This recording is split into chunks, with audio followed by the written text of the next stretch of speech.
quem está vindo pela primeira vez aqui, eu sou o dirigente da casa, né? Núcleo Mata Verde. Núcleo Mata Verde é um terreiro de Umbanda. E nós procuramos sempre que possível, fazemos cursos, né? Trazemos aqui palestrantes. E estamos abertos a todas as linhas espiritualistas, né? Então estudamos aqui desde a cultura indígena, africana, o espiritismo, teosofia, hinduísmo, tudo tem a ver com a Umbanda, de certa forma. E hoje, para nossa alegria, nós estamos aqui recebendo o Dr. Flávio Brown.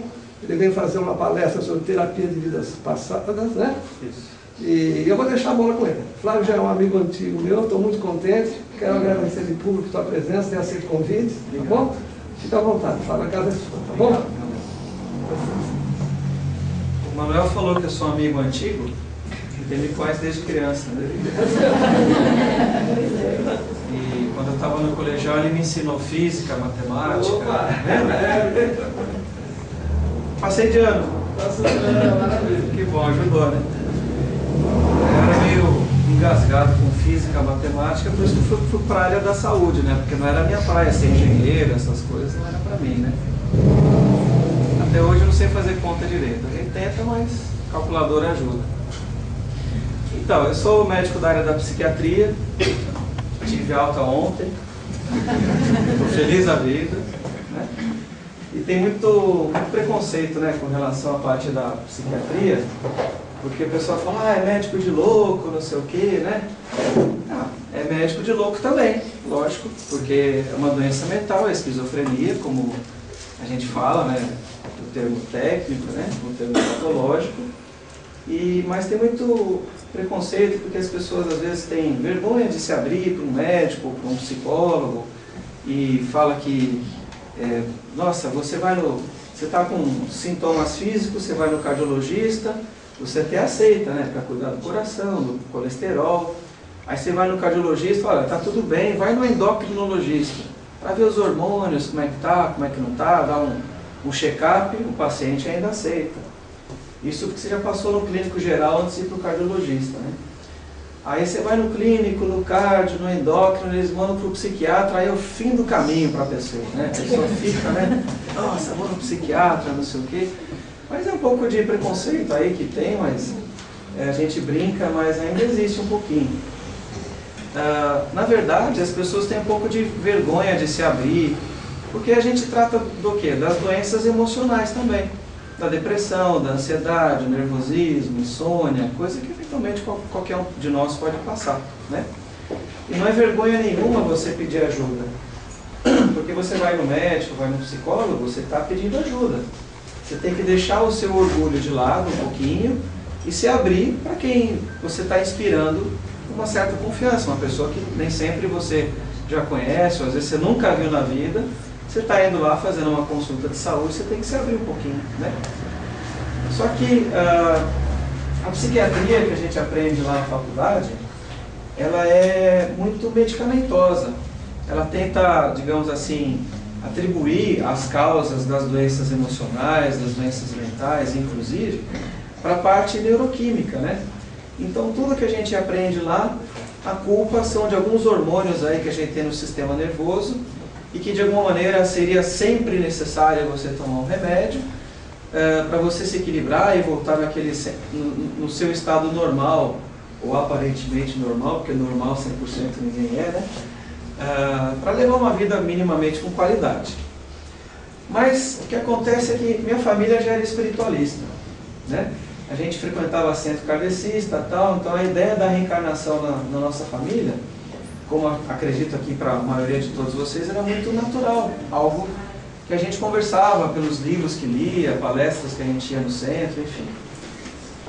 E você vê que essa temática espiritualista nas faculdades, pelo menos por enquanto, né, agora que está começando a se abrir, pelo menos na época que eu fiz o meu curso, não se falava de espiritualidade na faculdade, nem na de medicina que eu fiz e nem nas faculdades de psicologia. Então ficava aquela dualidade, né? Pô, o médico psiquiatra diz que uma pessoa, sei lá, eu estou vendo alguém naquele cantinho ali. Aí você olha, não tem ninguém. Poxa, será que eu estou louco e você é normal? Então, se eu estou vendo alguém naquele cantinho, eu estou tendo uma alucinação, eu estou num surto psicótico, né? Ou eu tenho mediunidade. Então, a medicina, a psicologia tradicional, ela, por enquanto, não estuda essa temática que leva em consideração a reencarnação, a mediunidade, e que para nós aqui é um assunto tão íntimo e tão comum, né? A questão da vida além dessa vida, da vida pregressa, da vida futura, do plano espiritual, da interação do plano espiritual aqui no plano físico e vice-versa, né, por toda a literatura que tem ali à disposição, e a gente está tentando, a partir daí, da minha formação familiar e aquilo que a gente foi aprendendo nos cursos, enfim, associar a saúde com a espiritualidade, né? Então eu faço parte da Associação Médica Espírita aqui de Santos, que é vinculada à Associação Médica Espírita do Brasil. A gente esteve agora em Belo Horizonte, no feriadão de Corpus Christi, num congresso que é feito a cada 2 anos, que se chama Mednesp. Tinha 1.100 pessoas mais ou menos, foi em Belo Horizonte, e é um congresso que acontece a cada 2 anos. 2009 foi em Porto Alegre, 2013 vai ser em Maceió. Quem tiver a oportunidade de ir, vai, porque sinceramente é uma palestra melhor que a outra. A gente sai de lá, nossa, renovando as nossas esperanças, do nosso pique para encarar a vida, porque a gente sempre vai estar correlacionando a espiritualidade com as questões da saúde. Porque não tem outro caminho para você tentar se melhorar se você não se espiritualizar. Você vai se espiritualizar na sua crença religiosa. Na igreja católica, na igreja evangélica, na casa espírita kardecista, no Umbanda, no Candomblé, onde você quiser, né? Isso aí é um direito que Deus dá a todos nós, de achar o seu caminho, as suas afinidades, mas de uma maneira em comum, cultivar a religiosidade e a espiritualidade. Coisa que a medicina está começando a se abrir um pouquinho a partir, acho que dos últimos 20 anos no máximo, enfim, né? Então, enfim, e a partir desse pressuposto de saúde e espiritualidade, é que foi fundando devagarinho as associações médico-espíritas, e eu faço parte também da SBTVP, que chama Sociedade Brasileira de Terapia de Vida Passada. Dá para ler aí no fundão, né? Vamos fazer teste de visão, né? Que letra é essa? Não sei o quê, essa coisa toda. Por quê? Porque foi se vendo que esse tema da reencarnação, a especialidade médica que mais se aproxima desse tema é a psiquiatria, não é o ortopedista, não é o radiologista, não é o cara que faz o ultrassom, né? É aquele especialista da área da saúde que cuida das emoções, né? Da mente e do comportamento humano. Então, a temática da reencarnação foi se encaixando mais por temas afins na psiquiatria mesmo, né? Que trata desses temas. E um modo de se introduzir o tema da reencarnação no meio científico, ou seja, no meio materialista, nas faculdades, nas universidades, era a gente tentar, de alguma maneira, sistematizar como que a gente pode introduzir de uma maneira científica, séria, organizada, sem a descrença ou a chacota daqueles que são extremamente materialistas, no meio acadêmico, no meio universitário. Porque falar de reencarnação na casa espírita é muito fácil. Aqui no centro é muito fácil. Está todo mundo aí com esses assuntos introspectados dentro de si. Mas como que a gente pode falar disso para a sociedade, para o meio acadêmico, para o meio científico? Essa é a nossa pequena grande função, né? Não só minha, mas de toda a equipe aí do país inteiro, onde o tema da reencarnação é tão fácil, né? No nosso país, de alguma maneira, existe o respeito entre as religiões, o sincretismo religioso, né? O católico vai na missa, vê o padre Marcelo lá na Globo, vê o pastor na Record, pula 7 ondas no Réveillon e vai no centro para tomar passe só para garantir. Nós somos assim, né? É até engraçado, mas a gente tem respeito, né? Essa coisa de briga religiosa, como tem lá no Oriente Médio, 2000 anos, os caras estão jogando bomba lá, não, minha religião é melhor que a sua, não sei o que, para Pô, os caras não aguentam de morrer, está reencarnando um monte de gente, mas está desencarnando tanta gente lá também, faz 2000 anos, né? Bem na terra de Jesus, enfim. Dessa coisa no nosso país não existe. Por quê? Pela literatura que a gente estuda, né? Porque as pessoas que estão reencarnando aqui no nosso país, são aquelas pessoas que estão cansadas de briga, de sangue, de guerra, lá da velha Europa, das nossas outras encarnações aqui. Por isso que a gente tem essa brincadeira, a gente pode falar disso em qualquer parte do Brasil que não é preso, não é levado à forca, né? A gente não tem grandes problemas com relação a isso não. Então está na hora da gente expandir isso para aqueles que agora são simpáticos a todas as doutrinas religiosas, mas para os meios acadêmicos, meios universitários. Para colocar a teoria da reencarnação como algo factível de ser estudado e não de ser rechaçado sem você ter um mínimo de conhecimento sobre esse tema. E é o motivo que a gente está aqui hoje. Se eu estou aqui e não gostar, é culpa do Manuel. Você briga com ele depois, tá? Então, essa questão da terapia de vida passada é uma terapia que é diferente das terapias convencionais, porque aborda justamente o tema da reencarnação, né? A reencarnação, ela não tem um dono. É um tema milenar, secular, aí, que desde outras filosofias, no nosso país ou fora, já se falava em reencarnação. Aliás, da humanidade, mais ou menos 2/3 das pessoas acreditam na reencarnação, no mundo. Então, ou seja, a reencarnação ela não é propriedade de nenhuma filosofia religiosa. É um tema, é uma lei natural, né? E que a gente está tentando, de uma maneira um pouco mais organizada, falar isso para aqueles que são mais materialistas. Mas cada um tem o seu tempo e a gente está evoluindo como todo mundo, né? Então, quando a gente fala na TVP, né, é um assunto que desperta a curiosidade, lógico, porque é um tema fascinante a ideia da reencarnação, né, que não é propriedade de nenhuma doutrina religiosa. E é um tema que desperta a curiosidade mesmo. Mas uma das contraindicações de fazer terapia de vida passada é a curiosidade. Por quê? Porque se a gente quer introduzir o tema da reencarnação com seriedade, a gente não pode fazer regressão por assuntos que não sejam sérios. Ah, eu quero saber se eu fui o Dom Pedro, se eu fui a Cleópatra. Isso é bobagem. Como a gente vê às vezes na televisão, no programa da Luciana Gimenez, às vezes, né? Eu fui a Cleópatra, tá, e tá aí. Dá autógrafo então e tá tudo bem, né?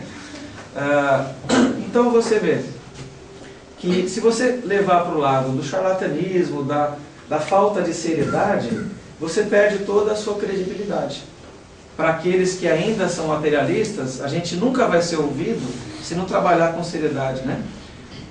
E nas faculdades é muito rígido esse sistema de pesquisa científica, e tem tantas evidências da reencarnação. A terapia de vida passada é apenas uma evidência da hipótese da reencarnação. Temos também as marcas de nascença, né? Criança que nasce com marca, e se pesquisa o que poderia ter acontecido em vida passada que gerou aquela marca. Experiência de quase morte, os médicos que trabalham na UTI têm muita vivência com isso, né? As pessoas que dão um passinho, chegam lá para o lado de lá e voltam. Vê aquele túnel de luz e volta, ou se vê de fora do próprio corpo.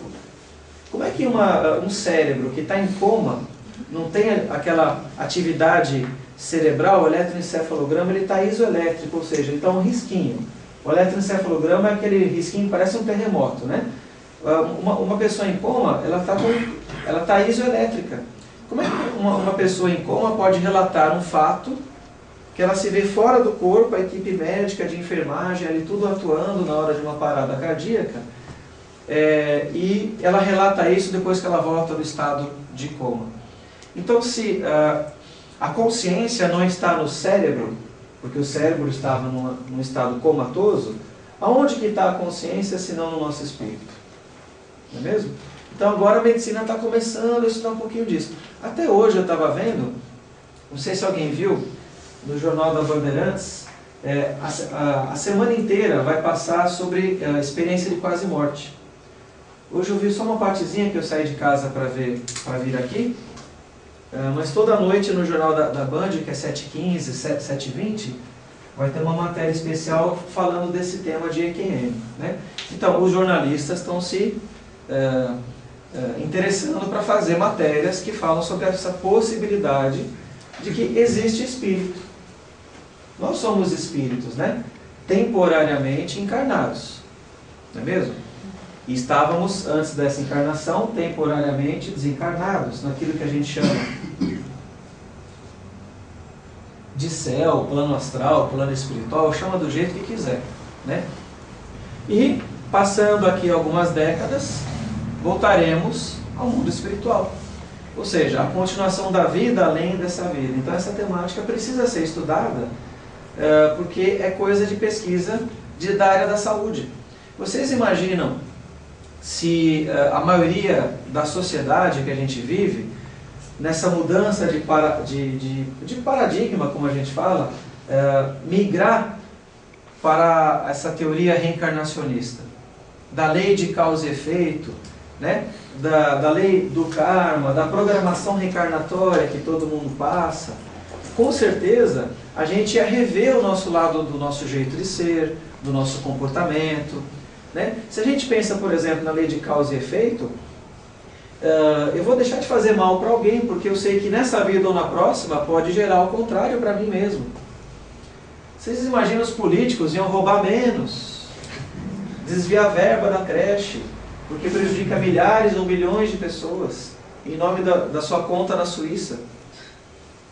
Então a teoria da reencarnação envolve a renovação dos nossos valores éticos, a renovação da nossa moral, dentro da sua religiosidade. Mas é a mudança íntima, do jeito de ser, das características de personalidade de todos nós seres humanos. Porque muda todo o seu comportamento.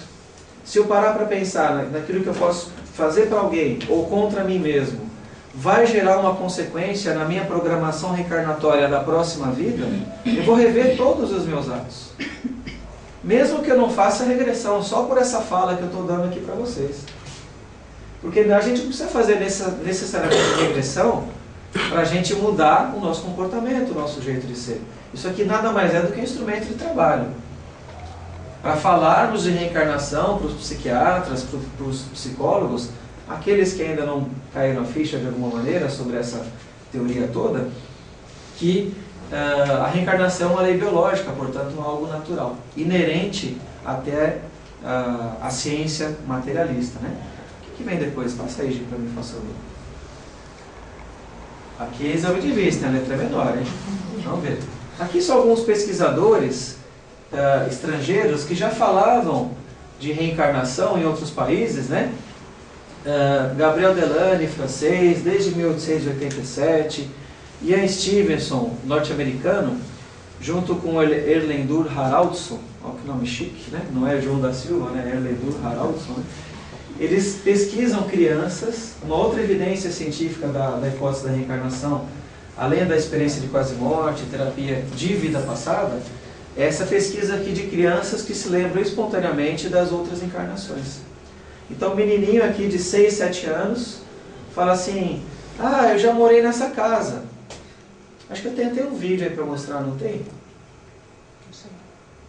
É um vídeo, eu não sei se está no meu pendrive ou se está em casa, agora não me lembro, sinceramente.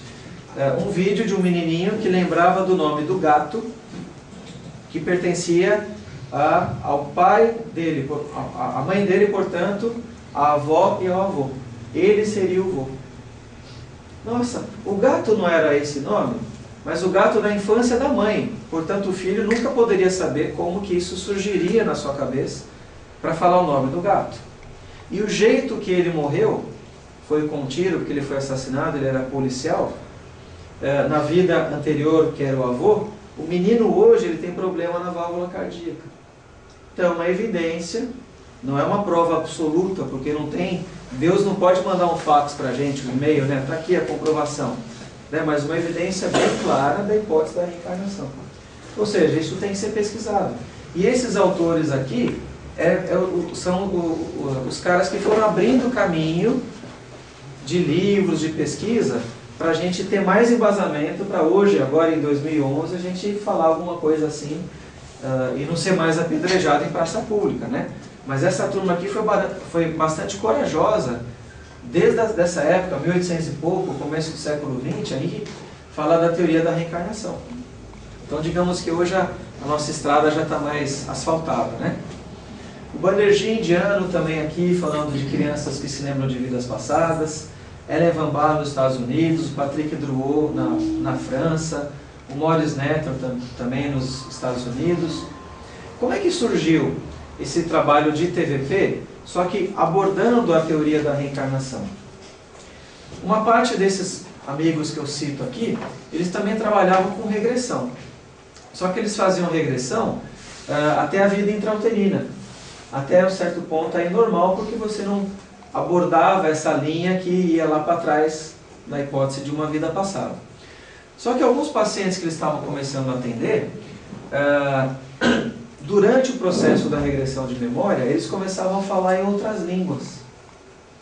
Pô, pera lá, o cara aqui está falando italiano, mas ele nunca estudou italiano e a família não tem descendência italiana. De onde está vindo essa memória que durante a regressão que eles trabalhavam lá, no estado de transe hipnótico, o cara começava a falar italiano? De onde está vindo esse arquivo dessa memória? Então surgiram algumas hipóteses. Será que isso pode ser memória genética?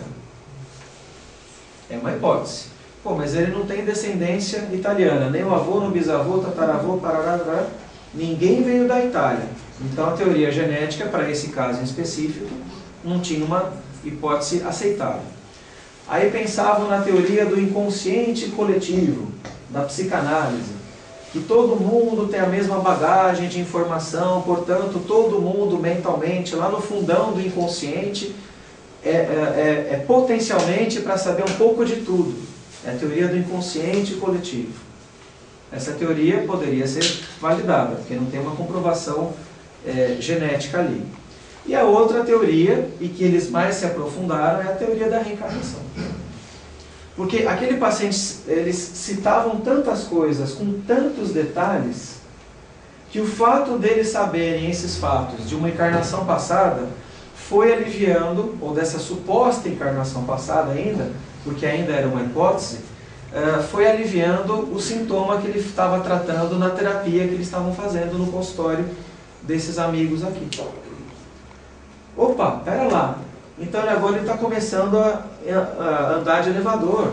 Agora ele entra lá no quarto dele, ele fica com a porta fechada.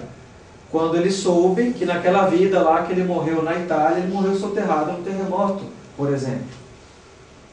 Então essa hipótese da reencarnação foi ganhando corpo com esses amigos aqui. Passa o próximo, Gico, por favor. E aqui tem outros já no Brasil, né? Hermínio Corrêa de Miranda, autor de vários livros, dentre eles A Memória e o Tempo. Hernani Guimarães Andrade, que foi um pesquisador muito importante aqui, morava aqui perto, no interior nosso, de Bauru, com casos brasileiros comprovados de reencarnação, onde se foi verificar a lembrança que vinha naquele adolescente ou naquela criança, e ele foi no lugar ver a família, o nome, o endereço, documentado. Ou seja, a hipótese foi ganhando corpo de algo que poderia ser verídico, e até com pesquisa aqui no nosso país mesmo, né? A hipótese da reencarnação. Jorge André dos Santos, um psiquiatra do estado do Rio de Janeiro, autor de vários livros, né? Passa o próximo, por favor. Outros terapeutas famosos, nos Estados Unidos, na Europa, Chet Snow, David Chamberlain, Edith Fiore, Trishna Caetano, William Baldwin, Stanislav Grof, o Brian Weiss, que é famoso aqui no Brasil por causa dos seus livros, né? Best-seller, etc. O Brian Weiss é um cara bastante corajoso de falar de reencarnação nos Estados Unidos, porque é um país extremamente materialista, né? Capitalista, aquela coisa toda. Agora eles estão meio quebrados, né? Estão mais humildes, digamos assim, né? Mas ele foi um cara bastante corajoso de falar esse tema da reencarnação nos Estados Unidos. Ele faz palestras no mundo inteiro, até em cruzeiros, eu já ouvi falar que ele faz palestras e tal. A gente tentou uma época aí trazê-lo para os congressos da SBTVP, mas era meio caro, não sei o que e tal, né? Então, digamos que ele tem a sua importância por falar de reencarnação num país extremamente materialista, mas ele está cobrando muito caro para fazer palestra. Vocês imaginam, né? A gente faz palestra aqui gratuita, eles cobram $10 mil por palestra, né? Vocês imaginam isso? Então fica para o nosso meio aqui de fazer um congresso, trazer um amigo estrangeiro assim, fica inviável financeiramente, né? Mas tem a sua importância de difundir a ideia da reencarnação. Amsterdã da Holanda, que já teve um congresso nosso aqui de Santos também, e alguns terapeutas brasileiros que pesquisaram bastante o tema da reencarnação e a TVP, o Lívio Túlio Pincheri, Michel Maluf, não tem nada a ver com o cara não, tá? É outro maluco, tá? Fernando Rabelo, Maria Júlia Preto Pérez e a Maria Teodora Ribeiro Guimarães. A Maria Júlia e a Maria Teodora foram as precursoras no Brasil de trazer a técnica da TVP, adaptando-se mais à doutrina espírita, ao kardecismo, porque são livros que deram muita base para esse estudo, coisa que os norte-americanos e os europeus não tinham tanta literatura assim, como a gente tem uma fartura de livros, é só olhar a biblioteca aqui ao lado, né? Falando da reencarnação de uma maneira mais aberta, mais explícita. Então aqui são algumas associações que começaram primeiro nos Estados Unidos, na década de 80, e foram fundadas devagarinho a partir dos anos 90 aqui no Brasil. A BEP TVP, INTVP e a SBTVP, que eu faço parte hoje, né? Onde a gente criou uma técnica um pouco mais adequada, porque a gente tentou restringir um pouquinho os cursos de formação de terapeutas da SBTVP para profissionais de saúde, psicólogos e médicos. Porque era o único jeito de você ter um pouquinho só de moral para falar de reencarnação dentro de uma universidade, né? Que é extremamente, que quer por A mais B provar que a reencarnação existe, e você tem que mandar provas materiais de algo espiritual. Olha como que é difícil, né? Então a gente foi restringindo o curso para esses profissionais em específico. Não que sejam profissionais superiores ou espíritos de luz, não são não, tá? É gente igual a todo mundo. Aliás, médico é muito arrogante. Isso eu falo porque eu faço parte do métier lá. Tem gente lá que não é muito fácil não. Mas para ter um pouquinho mais de estudo da área da psiquiatria, tem que ser esse profissional de saúde mesmo. Pode passar. Então assim, o que é a TVP? Então é uma abordagem psicoterápica que leva como base a ideia da reencarnação, né? E que o paciente ele não precisa acreditar necessariamente na reencarnação, porque isso é feito dentro de um consultório, não é feito dentro de nenhuma casa espírita, tá certo? Nós não estamos lá para impor nenhuma doutrina religiosa. Seríamos muita prepotência da nossa parte eu dizer que você tem que ser desta ou daquela filosofia religiosa, né? Porque temos a liberdade, enfim. Agora, o que a gente foi em vidas passadas? A gente pode ter sido um pouco de tudo. A gente já foi homem, a gente já foi mulher, branco, negro, japonês, índio, rico, pobre, gordo, magro, alto, baixo, bom, mal. A gente já foi um pouquinho de tudo até chegar na versão aqui Tinindo 2011. Né? Então, pela teoria da reencarnação, nós estamos num processo de evolução na escola da vida. Por isso que a gente chama terapia de vida passada no singular. Porque vida é uma só. Ora material, ora no mundo espiritual. Ora encarnado, ora desencarnado. Vivências, reencarnações é que foram várias. Então, vida passada. 5 minutinhos atrás já é vida passada. Um século atrás é vida passada. Outra encarnação atrás já é vida passada. Por isso que a gente coloca no singular. Então, já que a gente foi um pouquinho de tudo nas outras vivências que a gente já teve, nas outras encarnações, aonde ficam armazenadas essas memórias? Não é no cérebro. Porque o cérebro é um órgão físico do meu corpo, desta vida, dessa encarnação. Assim como o meu coração, os meus pulmões, o cabelo. Então essas lembranças do passado ficariam numa memória que a gente chama do perispírito. O perispírito seria aquela camada intermediária entre o corpo da gente e o espírito da gente. Seria o invólucro do nosso espírito. Uma das propriedades do perispírito, segundo alguns livros do Chico, do Kardec, enfim, é esse armazenamento de memória, onde a gente teria arquivado todo o nosso currículo. o que a gente fez de certo, o que a gente fez de errado, os erros, os acertos, enfim. Então, quando a gente propõe a regressão, não é memória do cérebro, é memória da alma, ou, tecnicamente falando, do perispírito. Ok? E é engraçado, assim, ninguém chega no consultório porque está feliz, né? Ai, Flávio, eu não aguento mais tanta alegria na minha vida, está tudo dando certo, ganhei na Mega Sena 5 vezes, né? Meus filhos são lindos, conta bancária está cheia, está tudo bem, não sei o que lá. Né? As pessoas vão porque estão sofrendo por algum motivo, seja o motivo que for. Assunto pessoal, família, trabalho, saúde, parte financeira, etc, etc. Então, como a gente falou no início, a gente nunca vai fazer a regressão por curiosidade, mas por algum motivo que a pessoa não está conseguindo melhorar em si, sozinha. Ok? O que a gente atende com a TVP? Casos variados. Casos de depressão a gente atende, de medos, de fobias, de problemas de humor, de relacionamento, de temperamento, que é muito comum. Então são casos super variados que a gente vai até citar algum aqui. Eu trouxe aqui alguns livros, que é da Maria Teodora, que ela conta casos de pacientes que ela atendeu no consultório com a terapia de vida passada. Um deles está aqui no centro, né? Quem quiser adquirir aqui, eu trouxe alguns também, que ilustra mais, contando casos, essa temática da reencarnação na TVP. Né? Então, por isso que a gente sempre vai tratar alguma coisa que está mal resolvida, um fato traumático. Não é mesmo? Porque o paciente chega no consultório com uma queixa, com uma dor, seja ela física ou emocional, ou até espiritual. E essa questão do caráter, né?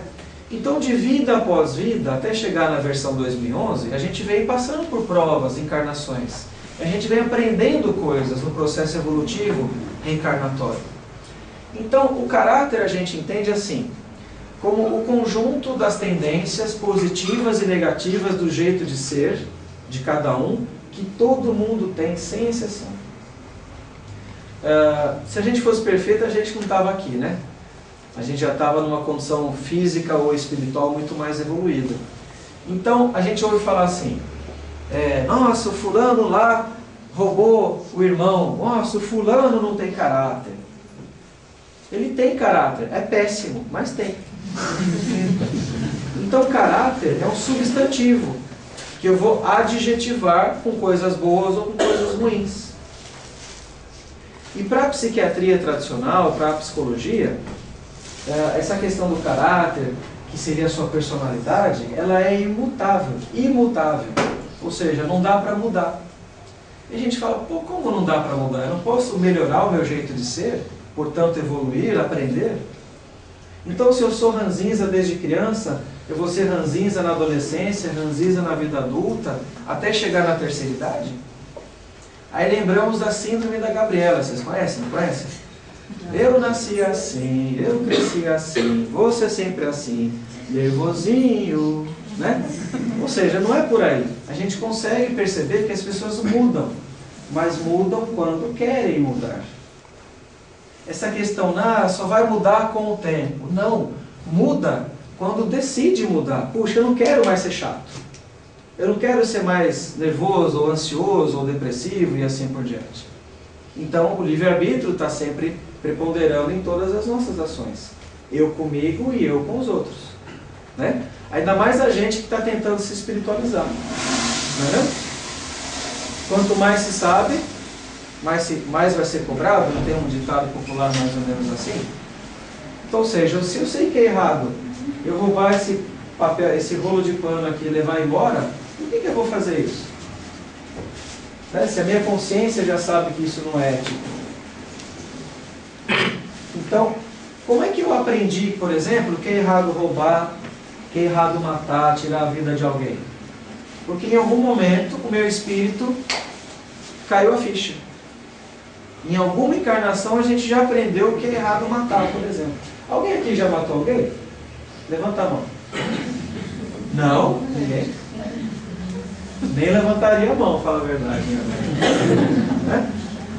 A gente até brinca com isso, por quê? Por que a gente fala desse assunto, né? Tirar a vida de alguém?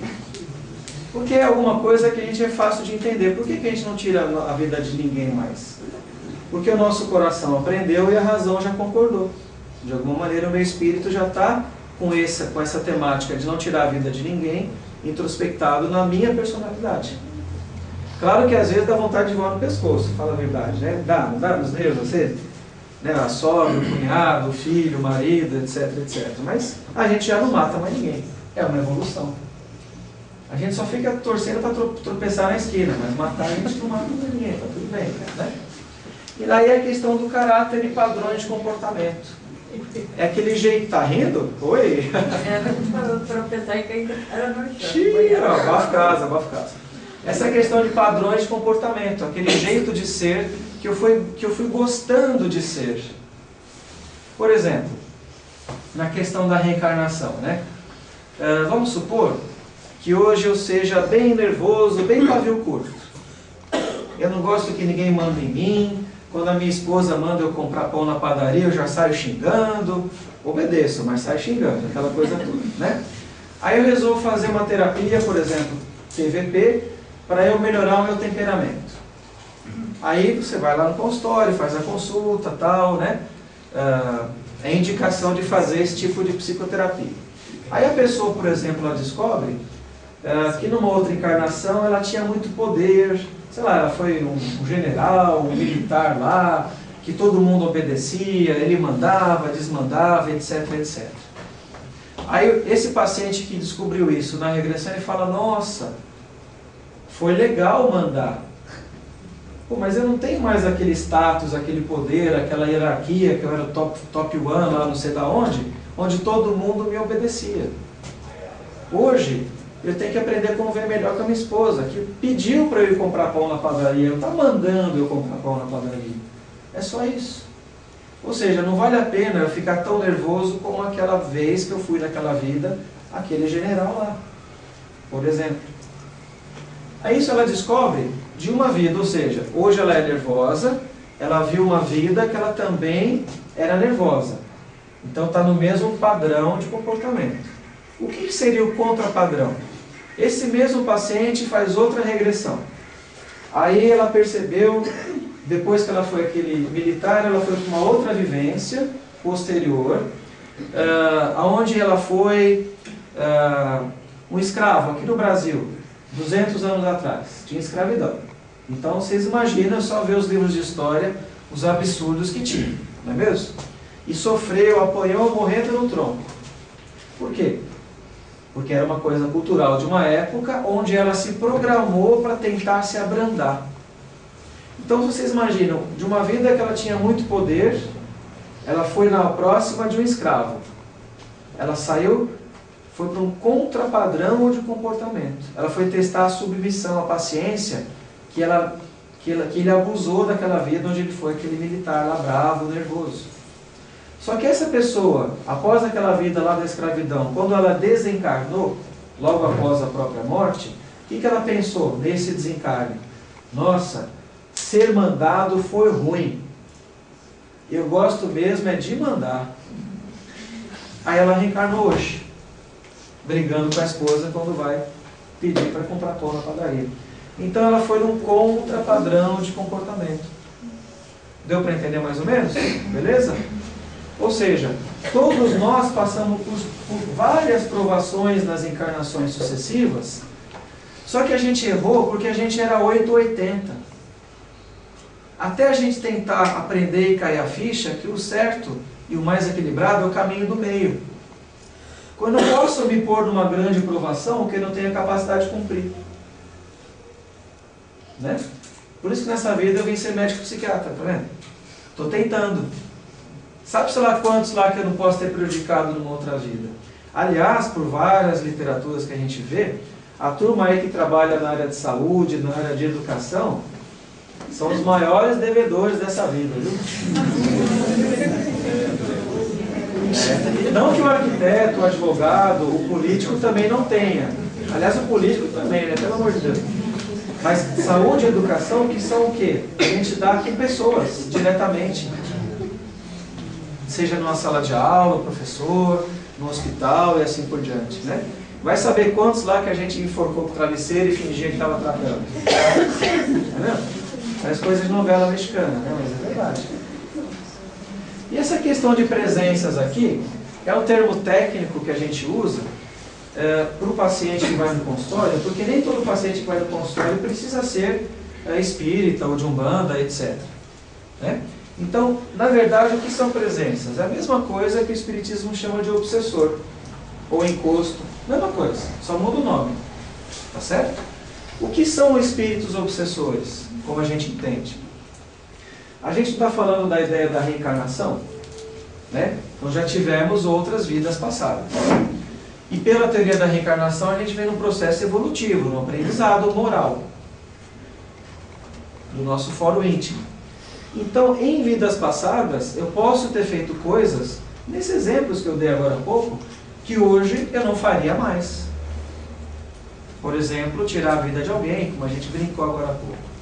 Então, nessas que eu posso ter pisado na bola de terceiros, em outras encarnações, de duas uma. Aquela pessoa lá que eu pisei na bola, ou ela já reencarnou, como nós, na nossa família mesmo, de repente a tua esposa, a tua sogra, teu filho, teu marido, teu chefe, teu vizinho, não sei. Reencarnou na família, ou em alguma parte do Brasil, ou em alguma parte do mundo, ou não reencarnou. Está no período que a gente chama de intervidas. Plano astral, céu, plano espiritual, mesma coisa. E se eu pisei na bola daquela pessoa lá, por erros crassos que eu posso ter cometido em outra encarnação, de duas uma de novo. Ou ela já me perdoou, já esqueceu, virou a página, ou não. Aí que às vezes que o bicho pega. Por quê? Porque aquele espírito, aquela pessoa que eu prejudiquei, portanto guardou uma mágoa de mim, uma raiva de mim, e não reencarnou, portanto não quis virar a página e bola para frente, pode ser, por essa teoria, por essa hipótese, que queira se vingar de mim. Mas como que um espírito que me conheceu 200 anos atrás vai me achar em Santos em 2011? É pelo meu rosto que eu sou achado? É pela minha roupa que eu sou achado? Ou pelo meu jeito de ser? É pelo jeito de ser. Por quê? Porque se hoje eu mantenho pequenos ou grandes defeitos de outras encarnações no meu comportamento, no meu temperamento, eu estou fazendo bilu-bilu para o obsessor me achar. Porque qual é o sentimento que o espírito obsessor tem para comigo se eu pisei na bola dele 200 anos atrás? É amor? É algo parecido com ódio, mágoa, raiva, vingança. A gente lê bastante isso, está cheio de livro ali. Né? E acho que eu não sou o único a mentir sozinho, o Manuel deve falar essas coisas aqui também, né?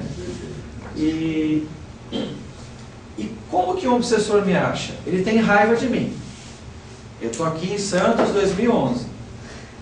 Aquele meu temperamentozinho da síndrome de Gabriela, que eu não mudo nada, faz eu cair na frequência ou na faixa de sintonia ou na faixa de vibração do obsessor. Por quê? Qual é o sentimento que facilita com que o obsessor me ache? É raiva. Porque é como se eu sintonizasse uma rádio do FM, ou um canal de TV. Então, quando que eu sinto raiva? Ah, não, eu não sinto raiva. Raiva, eu sou um cara espiritualizado, evoluído, um ser de luz. Tem até contrato com a Eletropaulo, 220 volts lá em casa. Eu não sinto raiva. Mas raiva é um sentimento humano, todo mundo ainda tem um pouquinho, ou um poucão. Aí as pessoas falam assim, eu não sinto raiva, eu sinto mágoa. É raiva light, baixas calorias. É a mesma coisa. Não engorda, a diferença é essa, só isso, né? Mas mágoa e raiva é a mesma coisa. Parece que é pecado você admitir que você eventualmente possa ter sentido raiva. Basta que essa raiva seja passageira, que escoe logo e que você perdoe aquela situação. Porque é o perdão que vai te tirar da raiva e da mágoa. Perdão a si mesmo ou aos outros. Então, como aqui, fazendo uma pesquisa de público, né? A velha pergunta, né, Gi? De toda a palestra, você sabe qual é, né? Levanta a mão quem gosta de ser contrariado. Você está com a mão levantada, ela gosta. Só para contrariar, né? Ninguém gosta de ser contrariado, né? Fala a verdade. Nós temos uma tendência natural de querermos as coisas do nosso jeito, não é mesmo? Mas vai ser sempre tudo como eu quero? Às vezes vai, mas sempre não vai. É por essas e outras que eventualmente a gente sente raiva. Que não é uma raiva doentia, patológica, às vezes é, mas a maioria das vezes não é aquela raiva. É uma raivazinha que está lá dentro, uma frustração, não sei o que lá, e que de repente vai baixando a minha frequência vibratória, e o obsessor às vezes me acha, o Romualdo. Às vezes o Romualdo pega, né? Pega no pé, né? É o que a gente chama de presenças ali. Ou seja, no processo da regressão de memória, na terapia de vida passada, às vezes acontece isso. Aparece uma presença, um obsessor durante a regressão. Aí você fala, oi, tudo bem? Né? É verdade. Mas quando acontece isso, claro que tudo isso é por permissão espiritual, né? Não é uma coisa que o paciente escolhe ou o terapeuta que programa tudo isso. Tudo isso muitas vezes é uma necessidade, né, de haver uma bandeirinha branca de paz, um perdão e etc. Né? Esse é o grande caminho. A gente, na regressão, a gente sempre leva o paciente até o momento da morte, lá da vida passada. Não que os pacientes morram no consultório, ninguém morre, ficam tranquilos. Mas até o momento da morte, por quê? Porque ao desencarnar, a gente sai meio que influenciado emocionalmente pela vida que a gente acabou de passar, acabou de viver. Como o exemplo que eu disse agora. Aquela pessoa que foi tratada do temperamento na casa espírita, e naquela vida que ele se viu como escravo, que sofreu pra caramba, que desencarnou com muita raiva, ele decidiu que dali pra frente, nunca mais ninguém ia mandar nele. Isso fica no inconsciente, na memória do espírito, para a próxima encarnação. Aí a esposa manda ele comprar pão na padaria e aquela briga. Puxa, tem a ver? Tem a ver. Porque o inconsciente é esse arquivo de memória que a gente carrega de vida após vida. E o que adianta saber das vidas passadas? Para que se faz a regressão então? Só fazer a regressão ajuda? Não, de jeito nenhum. Se eu não utilizar daquela informação que veio da regressão de memória para eu mudar uma parte do meu jeito de ser, não adianta nada. O paciente não sai da depressão, o medo não vai embora, o nervosismo não acaba, a dor de cabeça não acaba, não muda nada. Porque aí a regressão vira sessão de cinema, né? Ah, eu estou vendo filminho da minha vida passada, não sei o quê, e eu não pratico a mudança interior. Então, por isso que a finalidade da TVP ela é terapêutica, não é pela curiosidade. O paciente vai no consultório, eu sempre pergunto, o que você quer mudar de você? Né? E boa parte dos pacientes que vão no consultório não vão para mudar nada de dentro de si. Vai lá para falar mal dos outros. Ó. Ei, a metralhadora gira assim, ó. Eu tenho até que abaixar a cabeça, assim, senão sobra para mim. Verdade. Só para dar um exemplo.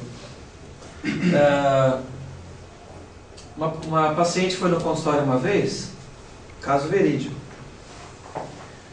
No meu consultório eu que abro a porta. Eu não tenho secretária ao vivo, é só pelo telefone celular, né? Eu brinco que ela é secretária móvel. Aí a turma pergunta, a secretária é um espírito desencarnado? Não, ela existe, fica tranquilo. O espírito não tem telefone, pelo menos por enquanto. Tal, né? Então eu quebro a porta.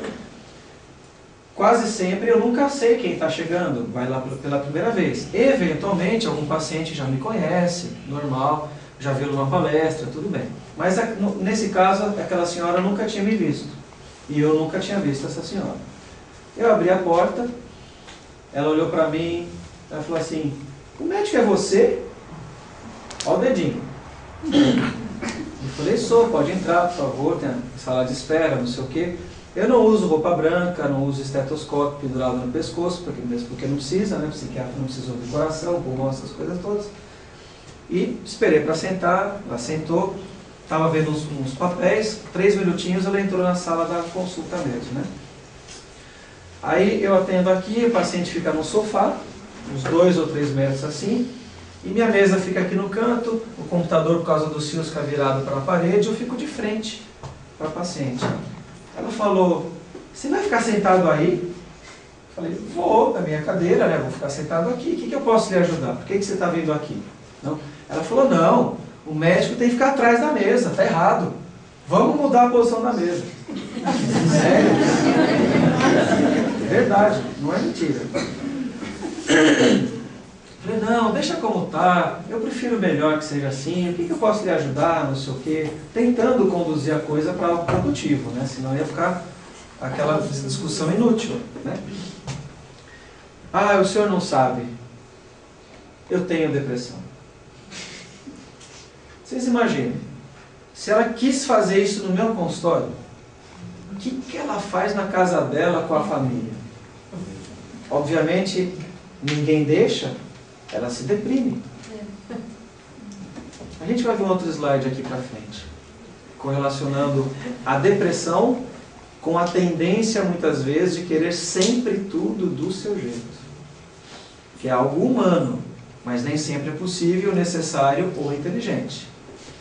E outra questão que a gente estuda na terapia de vida passada é a questão do ectoplasma, que é um fluido que vem dos alimentos, que todo mundo quer, que é manipulável pela espiritualidade, às vezes para o bem, às vezes para o mal, dependendo da índole de quem está manipulando, e que a gente tem visto aí que teria a ver com alguns transtornos de somatização, de ectoplasmia, síndrome do pânico, etc, etc. Mas aí é um outro tema mais à parte também.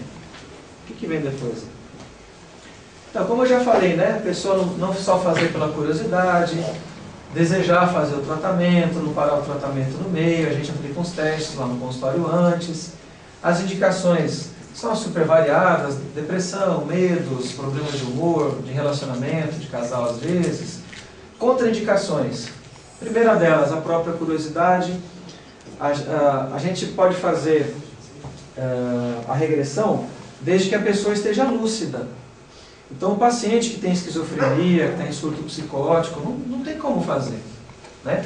Ou que tem oligofrenia, que é o retardo mental, também não tem como fazer, né? Então, tem alguns casos realmente que não tem jeito, né? Que não é uma grande panaceia, simplesmente é uma técnica psicoterapêutica, né? Mulheres grávidas a gente evita fazer também, para não interferir no psiquismo do feto, ok? E trabalhamos aí com uma ficha de indução, que é o que a gente vai dizer para o inconsciente o que temos que mudar ali na próxima vida, né?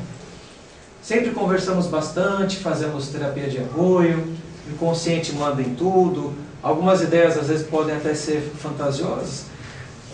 O próprio paciente fala às vezes, nossa, de onde que eu estou falando tudo isso, né? De onde que eu estou inventando tudo isso? Que está vindo na minha cabeça agora, né? Uma coisa importante, deixar bem claro, nós não temos como objetivo reconhecer nenhum parente da vida de hoje.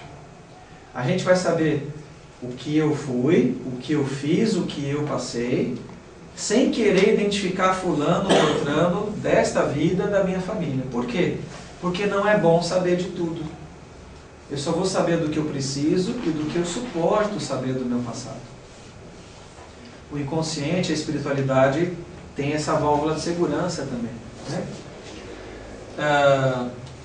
O aspecto cronológico é assim, primeiro pode ser, na primeira sessão de regressão, uma vida que foi, sei lá, há 1000 anos atrás, depois na segunda sessão de regressão, uma vida que foi há 500 anos atrás, na terceira sessão de regressão, uma vida que foi 5000 anos atrás.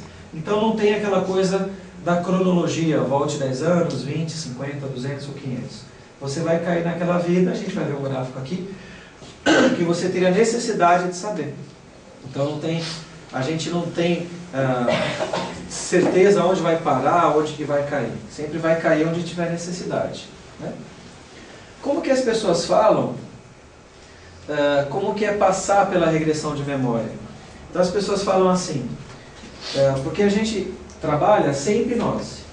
O paciente está lúcido, está acordado o tempo todo. Tem técnicas com hipnose, mas da SBTVP é sem hipnose. Então o paciente está sentado numa poltroninha, com os olhos fechados, usa um tipo de uma venda assim, só para não abrir os olhos, ouve o barulho da rua normalmente, se passar uma banda de música, o paciente está acordado o tempo todo.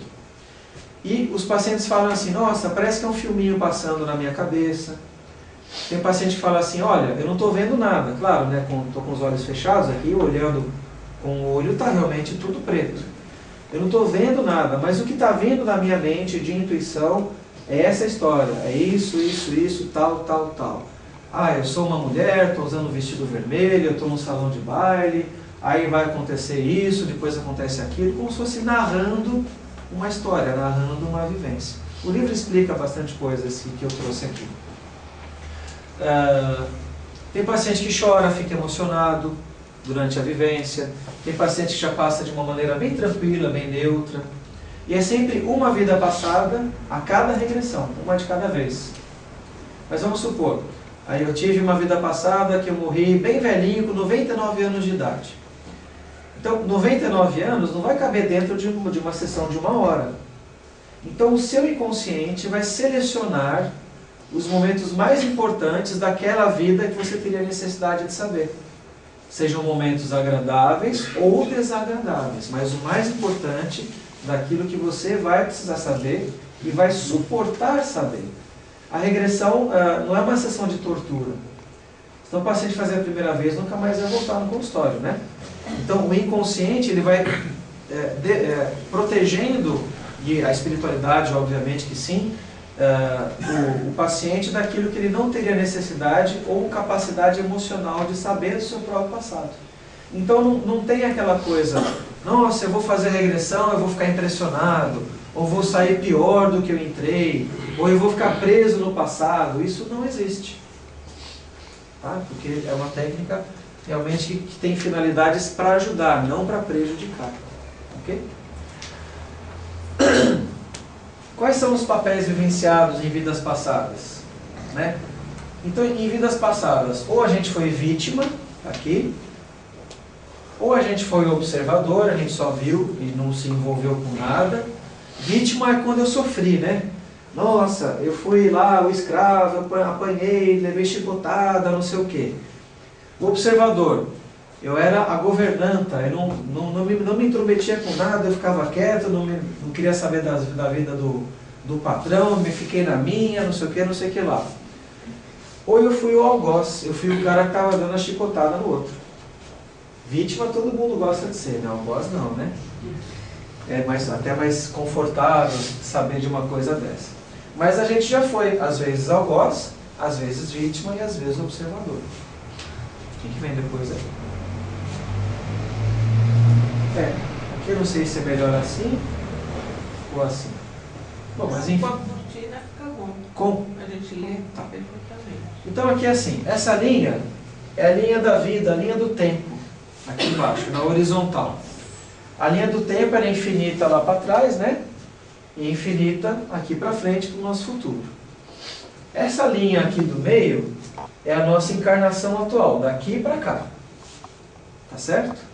Aqui é o momento da minha fecundação, espermatozoide com óvulo.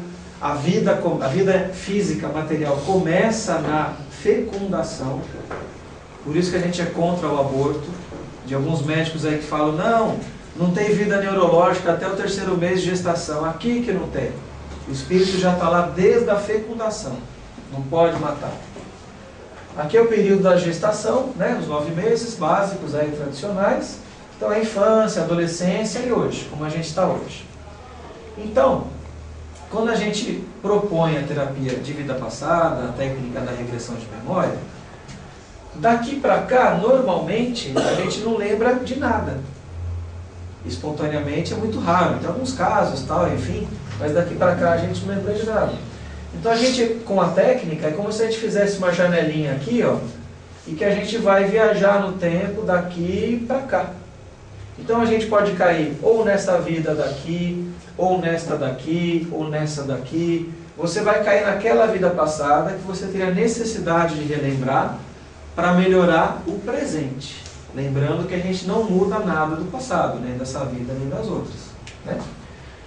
Então aqui nas vivências passadas estão os traumas, né? Que vai, ao saber desses fatos, tentar gerar um processo de autoconhecimento, um insight, cair a ficha, para eu aprender de onde vêm as origens do meu jeito de ser e que às vezes não está tão legal, ou um trauma físico, ou um trauma emocional que eu possa ter vivenciado. Conscientizar com a técnica da regressão e aproveitar o conteúdo que veio da regressão para eu aprender a me separar do meu passado. Então, todas as vezes que eu ficar nervoso, eu tenho que lembrar daquele cara lá que eu fui um militar, que eu mandava matar um monte de gente. Para quê? Para não repetir o mesmo padrão de comportamento daquela existência do hoje. Eu tenho que lembrar também daquela vida que eu fui o escravo, para eu entender que aqui e agora está tudo bem, que nada de ruim está me acontecendo. Se aquele escravo lá ficasse revoltado, a gente até entenderia, porque olha que vida difícil que ele levava. Mas eu hoje ficar revoltado quando a minha esposa pede para eu comprar pão na padaria, não dá, não tem cabimento. Ou o contrário, o marido pede para a esposa comprar, tanto faz, o homem ou a mulher aqui, né? Não estou defendendo ninguém não, né? Ou seja, o mais importante é eu aprender a me separar do meu passado. Por que e para quem aquilo que eu estou sentindo hoje faria mais sentido? Para mim ou para aquele personagem? Quando cai a ficha, eu falo, caramba, né? Por que eu estou agindo ainda desse jeito? Eu estou me separando do passado, eu estou levando o meu padrão vibratório com sentimentos mais saudáveis, eu estou saindo de egoísmo, de raiva, de mágoa, de prepotência, de indiferença, ou seja, eu estou me melhorando. Se eu estou tentando me espiritualizar, melhor ainda, por que não? Porque eu estou estudando a teoria da reencarnação com todo esse processo de mudança interior. Né? O que vem depois? Aqui é propaganda. O Ministério da Reencarnação adverte: ser mal pode causar karma ruim. Ou seja, a famosa lei de causa e efeito.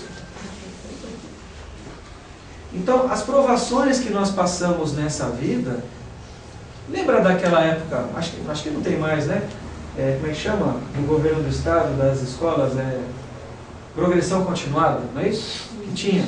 O aluno passava de ano sem fazer prova. Aí chegava na quarta série e não sabia ler e escrever direito. Como é que você vai medir conhecimento do aluno sem fazer prova?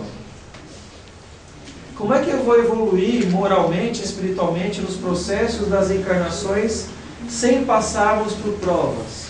Não tem jeito. A gente vai passar por alguma prova mais cedo ou mais tarde. Prova fácil, prova média, prova difícil. Então a gente entende o karma não como alguma coisa, um fardo, algo pesado, algo ruim, como até popularmente a gente fala, nossa, meu chefe, meu trabalho é meu karma, minha sogra é meu karma, aquela coisa que a gente ouve falar às vezes. Mas o que a gente entende como karma é uma programação reencarnatória.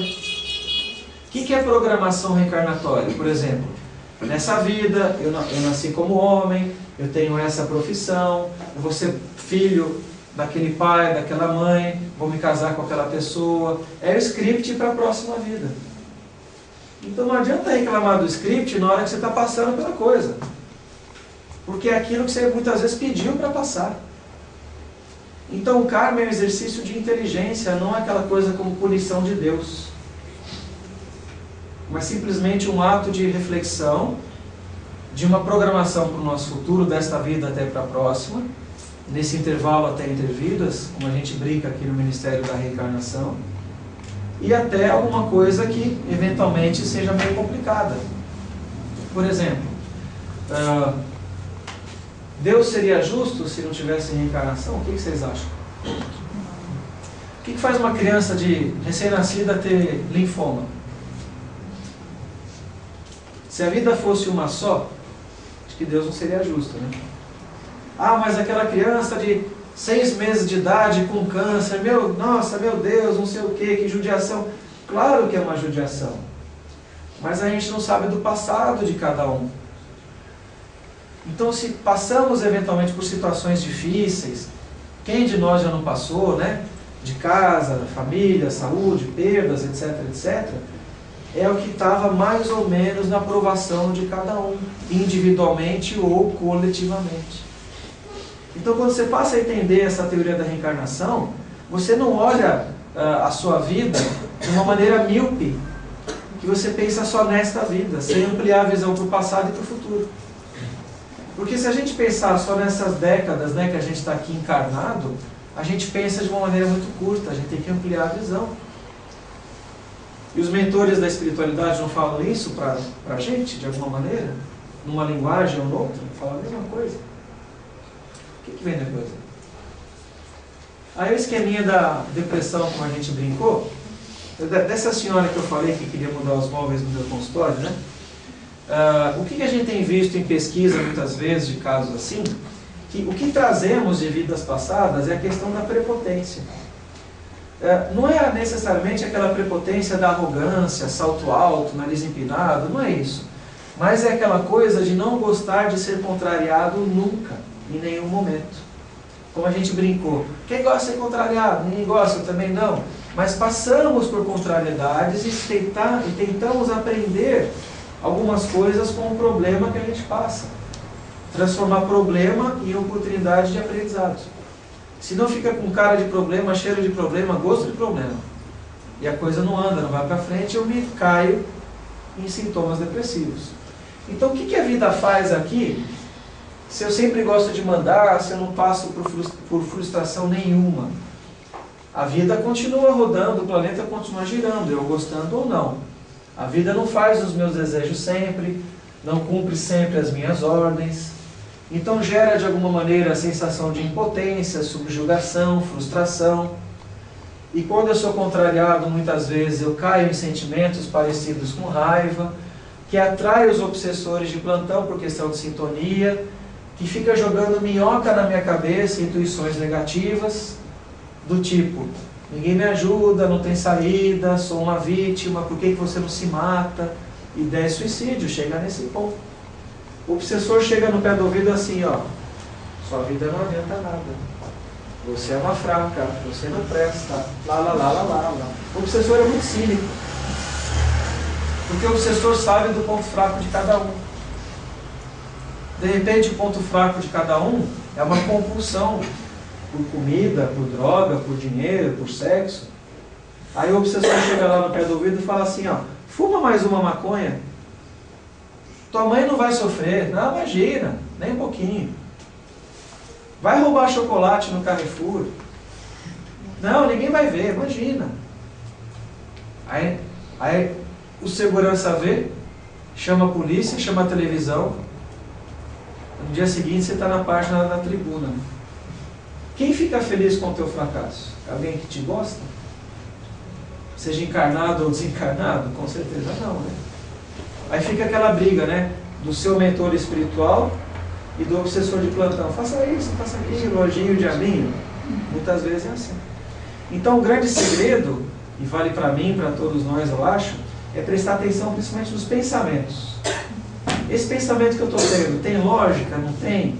Tem fundamento? Não tem? É para o meu bem? É para o meu mal? Até que ponto esse pensamento é meu ou pode ser uma influência externa? Se vier pensamento esdrúxulo, com certeza não é pensamento do fundo do seu coração. Mas a gente não pode culpar o obsessor de todos os nossos erros, hein? Senão é muito fácil atribuir a terceiros o fracasso da minha vida, muitas vezes. Mas algumas pessoas precisam de um obsessor para chamar de seu, né? Aquela coisa assim. Posse, registrado em cartório, é meu, né? Então não é por aí.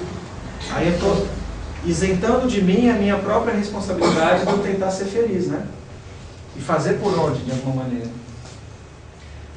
Então, se essa raiva gera mais frustração, porque não está dando tudo como eu quero, sempre do meu jeito, não sei o que, parará, aí vem os sintomas de depressão tradicionais, né? Tristeza, desânimo, queixa, sensação de impotência, em casos mais graves, ideia de suicídio, vai parar no pronto-socorro, etc, né? Essa coisa de queixas é mais ou menos assim, aquela sensação de que nada está bom. Se faz sol, reclama. Se faz frio, reclama. Se chove, reclama. Se nevar em Santos, vai reclamar. É uma predisposição da personalidade a ser um cara poliqueixoso. Então, se hoje está frio, né? Estava 13 graus que a gente viu agora, né? O que tem que fazer? Ter bom casaco. Fazer o quê? Adianta brigar com Deus? Ah, você mandou a frente fria da Argentina, a culpa é da Argentina agora? Não é, né? Eu tenho que me adaptar às situações. Então, o segredo da vida é a maleabilidade. Por exemplo, quando tem uma ventania, né? Ventos de 80 km por hora derrubam postes e árvores. Que tipo de árvore que tomba? Tá podre. É árvore podre. Tá podre, mas é aquela de tronco rígido. Você já viu o bambuzal tombar? Só é. É o segredo. É ser maleável. Se a gente cair numa intransigência, a gente cai na depressão. Então, uma maneira preventiva, de alguma maneira, tem remédio para isso? Claro que tem, antidepressivos tem. Mas não é só antidepressivo, é trabalhar a cabeça. Facilitar com que os mentores da espiritualidade me ajudem. E não eu jogar contra. Aí eu vou no centro, tomo a passo, ouvir palestra, não sei o que, falo com o guia, com o mentor, o centro é fraco. Pô, mas eu não faço nada para ajudar também? Não, eu não tomo passo com aquele médium lá, tomo com aquele. O passo daquele é fraco, daquele é forte. Olha os absurdos que a gente ouve às vezes. Né? Como se o outro tivesse sempre que me curar. E não eu fazer um pouquinho da minha parte. Isso vale para mim? Putz, se vale. O meu ouvido é o mais perto da minha boca. É só lembrar sexta e sábado como é que foi, né? Eu, hein? Bola para frente. Abafa o caso. O caminho da felicidade é isso? Isso. É saber transformar problemas em oportunidades. É o que a gente falou agora há pouquinho, né? Tentar de alguma maneira aprender na situação. Na crise que a gente cresce, né? Tinha um programa na TV Gazeta, Vamos Sair da Crise, lembra? O programa durou 20 anos e o Brasil não saía da crise. Né? O cara até saiu do ar, né? O que vem depois? Pode passar isso aí. E se a gente fala da reencarnação, né? A gente está aqui... Tem gente que às vezes fala assim, esta é minha última encarnação. Eu falo, ah, tá bom. Você vai voltar, amigo. Não tem jeito não, viu? O que vem depois? Aí sou eu correndo na praia ali, ó. Se alguém quiser falar alguma coisa, trocar uma ideia, perguntar, tem um tempinho ainda, né? Eu quero te perguntar. Tá. Eu imaginei que essa terapia de vidas passadas seria através de hipnose. Você disse que não. Algumas técnicas tem, outras não. Como então é conduzida essa sessão para eu chegar nessas lembranças passadas? Então, é uma ficha que a gente faz com a técnica apropriada para isso. Certo. É uma indução verbal, simplesmente. E o que isso difere da análise que se faz no consultório de psiquiatra também? Com hipnose, o paciente não se lembraria do que estaria falando. Sem hipnose, ele lembra de tudo. Então, assim, mas se eu vou fazer uma análise, que eu vou no psiquiatra e ele vai me induzir a lembrar de coisas para eu me...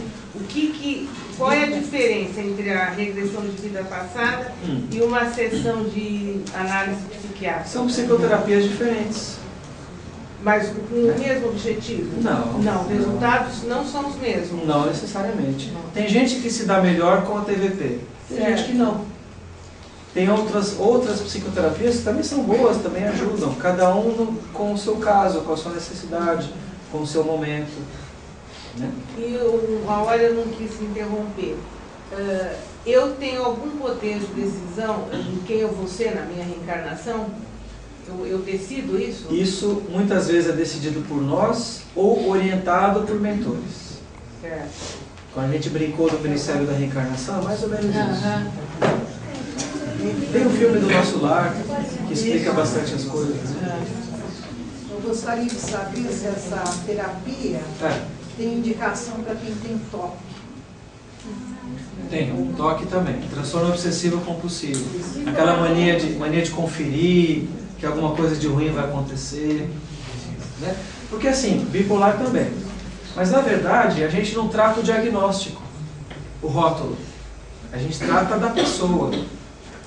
Então a gente tem que traduzir, em palavras simples, o que é o toque, o que é ser bipolar. Porque muitas vezes a psiquiatria gosta de rotular. Uma vez eu fiz uma palestra em São Paulo, uma moça veio falar comigo, ela falou: oi, tudo bem? Eu sou bipolar. Ela não falou o nome dela. Ela não falou o nome dela. Porque caiu, vestiu aquela carapuça. Então não é isso que a gente visa. Então não vamos tratar do diagnóstico, mas como que ela chegou lá, entendeu? Isso, às vezes o diagnóstico é errado.